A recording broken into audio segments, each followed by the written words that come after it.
Hello everyone, so welcome back again আমার আপওয়ার্কে complete guideline কোর্সটিতে। So আজকে এই কোর্সের এই লেসনে আমরা দেখব কীভাবে একটা প্রজেক্ট আপলোড করতে হয়।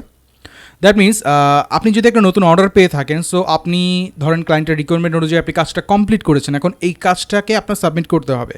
সো কীভাবে সাবমিট করবে সেটাই আমরা আজকে লেসনে দেখব প্র্যাকটিক্যালি অ্যান্ড রিয়েল একটা প্রজেক্ট দিয়ে। So let's see. আমি আমার ডেস্কটপের স্ক্রিনে চলে যাচ্ছি। ওকে, সো আমি আমার ডেস্কটপ স্ক্রিনে চলে এসেছি অ্যান্ড এখান থেকে আমি আপওয়ার্কের নোটিফিকেশন অপশানে চলে যাচ্ছি অ্যান্ড এখানে আমি আমার যে রিসেন্ট কাজটা আছে contractor need quick correction to one pager, এটা সিলেক্ট করলাম অ্যান্ড একটু ওয়েট করবো। সো আপনারা দেখতে পারতেছেন আমার অলরেডি কন্ট্রাক্টর পেজটা চলে এসেছেন। আমি এখান থেকে সাবমিট ওয়ার্ক ফর পেমেন্ট বাটনটা ক্লিক করছি। সো সিমিলারলি আপনারাও সেমভাবে কাজটা করবেন অ্যান্ড আমি এখান থেকে আমার যে ফাইলগুলো রয়েছে অ্যাটাচ করে নিচ্ছি। এটা হচ্ছে আমার একটা ক্লায়েন্টের ফাইল। সো আমি ফার্স্টে যেহেতু ডিজাইনে কাজ করেছি আমি সোর্স ফাইলটা অ্যাড করছি, যেটা এআই ফাইল। ওপেন। সিমিলারলি আমি এখন পিডিএফ ফাইলটা সেভ আপলোড করব। ওপেন। দেন হচ্ছে সেমভাবে ইপিএস ফাইল আমি আপলোড করব। সো এখানে আমি এখন আমার ইমেজ ফাইলও আপলোড করব। তো আমি বলে রাখি, আমি যেহেতু গ্রাফিক ডিজাইনার, যেহেতু আমি ডিজাইন রিলেটেড কাজ করেছি, দ্যাটস ওয়াই আমি সেইটার সোর্স ফাইলগুলো অ্যাড করেছি। আপনারা যেই সেক্টর থেকে কাজ করছেন সেই সেক্টরের সেই ফাইলের যে সোর্স ফাইলগুলোর সেই ফাইলগুলো আপনারা দিবেন। লাইক আপনি যদি একজন ওয়েব ডিজাইনার হয়ে থাকেন তাহলে আপনি কি করতে পারেন, সেখানে আপনার কোডিংয়ের ফাইলগুলো দিতে পারেন। সো দেখেন আমি এখানে মেসেজ লিখছি একটা, হ্যালো বেনরন। বেনরন হচ্ছে আমার ক্লায়েন্টের নাম। সো আমি একটা শর্ট মেসেজ লিখছি এখানে যে hello Benron, I have attached all the files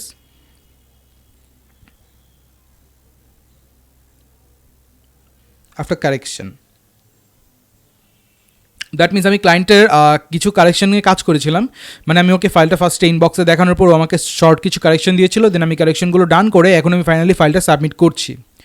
তাই আমি আবার লিখলাম কি, if you need any more correction, যদি তোমার আরও কোনো কারেকশন দরকার পড়ে again, then you can tell me, I will do that immediately.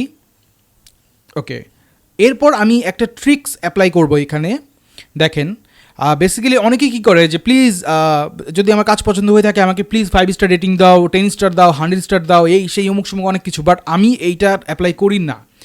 আমি যে কাজটা করি সবসময় সেটা হচ্ছে একটু ট্রিকি ওয়েতে, যে if everything is perfect then I would like to get an awesome feedback from you which can inspire me always, অথবা which will inspire me always. That means তোমার একটা অসম ফিডব্যাক আমাকে সবসময় ইন্সপায়ার করতে পারে। সো তোমার কাছে যদি এটা ভালো মনে হয়, যদি এটা পারফেক্ট মনে হয়, তাহলে তুমি আমাকে সেই ফিডব্যাকটা দিতে পারো। That's it. সো আমি লাস্টে গিয়ে থ্যাঙ্কস লিখে, শুভ লিখে দেন সাবমিট করে ফেলবো। সো এই ট্রিক্সটা আপনারা অ্যাপ্লাই করতে পারেন। তাহলে কী হবে, ক্লায়েন্ট কখনো বলতে পারবেন আপনি ওর থেকে 5 স্টার রেটিংস চাইছেন, বাট ও বুঝে যাবে যে ইয়েস আপনি 5 স্টার রেটিংয়ের কথাই বলছেন।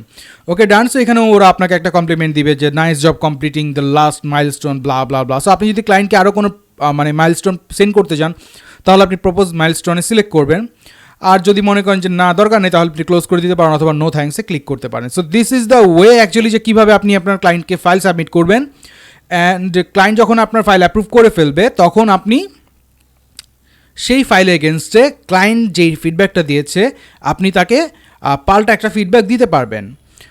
সো আমরা ফিডব্যাকের প্রসঙ্গটা নিয়ে নতুন একটা লেসন দেখব। So till then I think যে আপনারা সবাই বুঝে গেছেন যে কীভাবে এখন আপনারা আপওয়ার্কে ফাইল সাবমিট করবেন। So best of luck everyone. আমি এক্সপেক্ট করবো যে আপনারা সবাই সাকসেসফুলি আপওয়ার্কে কাজ করবেন আর সাকসেসফুলি ফাইল সাবমিট করবেন।